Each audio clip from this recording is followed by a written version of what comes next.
économique, social et environnemental ñuy woo monsieur Déthié Fall mu ñëw jël kàddu fàttali rekk juróomi minute yi ñu bàyyi ko xel bu baax jërëjëf.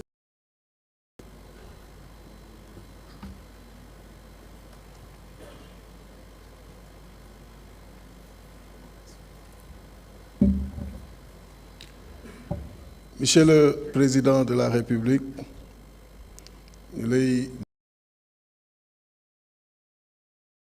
l'Assemblée nationale, Monsieur le Premier ministre, di nuyu également kilifa diine yi fi nekk yépp ku nekk ak famille bi nga représenté di nuyu actuel ak ancien chef d'institution yi nga xam ni ñoo fi nekk actuel ak ancien représentant d'institution yi nga xam ni ñoo fi nekk membre du gouvernement représentant parti politique yi société civile képp ku ne li nga fi ñëwee ak li tax nga ñëw ñu lay nuyu di la ziar di la gërëm di rafetlu jataay bi ndaxte politique expérience bu ndaw bi nu ci yàlla may mooy waxtaan moom faaw mu am da ngeen di jàkkaarloo ba pare waxtaan walla ngeen waxtaan pour moytu jàkkaarloo yàlla def na nag 2016 am na ñu ma fi gis bokk naa ak ñoom doon diriger pôle de l'opposition ci dialogue bu amoon 2019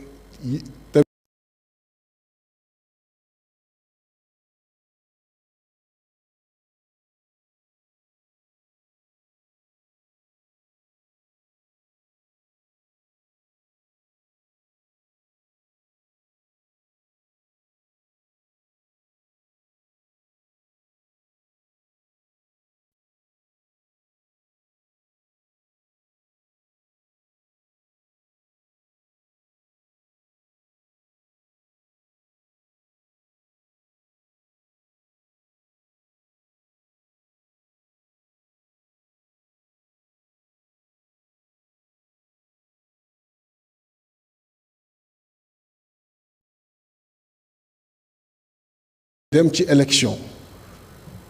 te nag dialogue wane nga ko parce que bi nga yegsee def nga assise de la justice def tey dialogue sur le système politique mieux le Premier ministre depuis daanaka 5 mois voire 6 la ñu installé l'Assemblée nationale jaar na ñetti yoon biir Assemblée nationale loolu lépp di wane ni dialogue dafa am solo surtout bu nu xamee li xew ci Afrique nga xam ni après ay élections wala système politique bu mauvais mooy indi instabilité te ci instabilité kenn mënu ci tabax réew ci stabilité dañ nga ko mën tabaxee et yàlla def na malgré contexte bi ñu fi fekk muy contexte bu xaw a yéeme stabilité bi am après yóbbu na yoon commencé ubbeeku ba Sénégalais yi mën a comprendre démarche jubal jubbanti bi mais également mën a xam ni ci dëgg ret la ñu mën defaree réew ñu indi patience bi war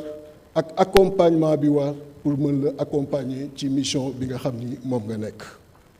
kon di la féliciter encore une fois di féliciter tous les acteurs politiques yi nga xam ni aussi wuyu nañu appel du président de la République parce que lii mooy l'exception sénégalaise et c'est ça qui fait que ñoo ngi suivre les images partout où vous passez en Afrique les Sénégalais les Africains en général ñoo ngi génn pour magnifier ce passage mais à travers ce passage di magnifier l'exception sénégalaise di magnifier li nga xam ni moom la ñu wane ci adduna bi moom la ñu wane surtout ci élection yi nga xam ni moom la ñu jóge accompagnement bi war pour mën la accompagner ci mission bi nga xam ni moom nga nekk kon di la féliciter encore une fois di féliciter tous les acteurs politiques yi nga xam ni aussi wuyu nañu appel du président de la République parce que lii mooy l'exception sénégalaise mooy l'exception sénégalaise, et c'est ça qui fait que nous lui suivons les images partout où vous passez en Afrique. Les Sénégalais, les Africains de façon générale, nous lui gagnent pour magnifier ce passage, mais à travers ce passage, de magnifier l'exception sénégalaise, de magnifier li nga xam ni moom la ñu wane ci adduna bi, moom la ñu wane surtout ci élection yi nga xam ni moom la ñu jóge. Parce que yombul ñu fal la avec plus de 54%, nga demaat aux législatives ñu fal la avec moins de 55%, nga ñëw toog ñu dañu waxtaanee Sénégal. te nag question yi ñu soulevé muy parrainage kenn umpalewul ni ay préoccupation la te yàlla wane na présidentielle on était 93 à se présenter devant le Conseil constitutionnel parce que parrainage amoon na et pourtant élection législative parrainage amul il y a eu que 41 listes pour dire que loolu lu jar a waxtaanee la financement des partis politiques également yàgg nañ koy wax au niveau des oppositions qui se sont succédées je pense que yu jar a waxtaanee la heureusement ba nga ko ci dugalee surtout l'inscription automatique des jeunes qui ont l'âge de voter nga xam ne le plus souvent on ne respectait pas donc révision des listes ci année yi nga ko war defee donc je pense que loolu aussi lu am solo la xalaat yi bare na mais di leen gërëm di leen sant di féliciter encore une fois le président de la République ak aussi le Premier ministre donc merci beaucoup ci invitation. jërëjëf monsieur Déthié Fall mi ngi xamal ni Serigne Mansour Sy Djamil mu ngi ci mbooloo mi moom itam dina jël kaddu dañuy jox kaddu gi madame Nafissatou Diallo ancienne députée muy wax ci turu PDS.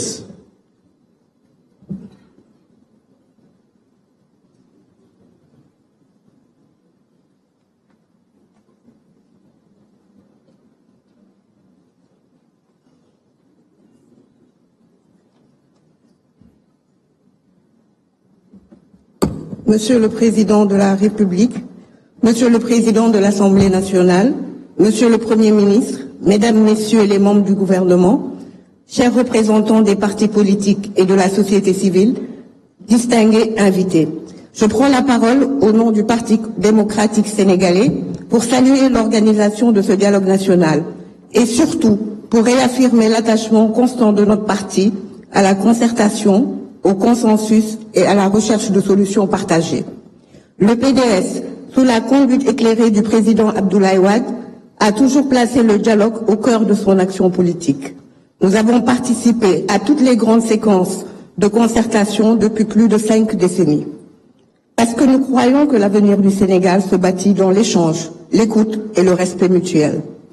Aujourd'hui, nous saluons l'institutionnalisation de cette rencontre, mais nous tenons à souligner une exigence de fond. Dialoguer n'a de sens que si cela conduit à l'apaisement durable du climat politique et social. Il faut donc que ce dialogue dépasse les salles de conférence pour s'imprimer dans nos pratiques politiques quotidiennes. Nous devons réapprendre à nous parler avec respect, mesure et sens de l'intérêt général, y compris en dehors des périodes de crise. Une nation qui se parle dans l'invective ne peut faire face aux grands défis qui l'attendent. Justement, les défis sont nombreux. Le contexte économique est extrêmement préoccupant.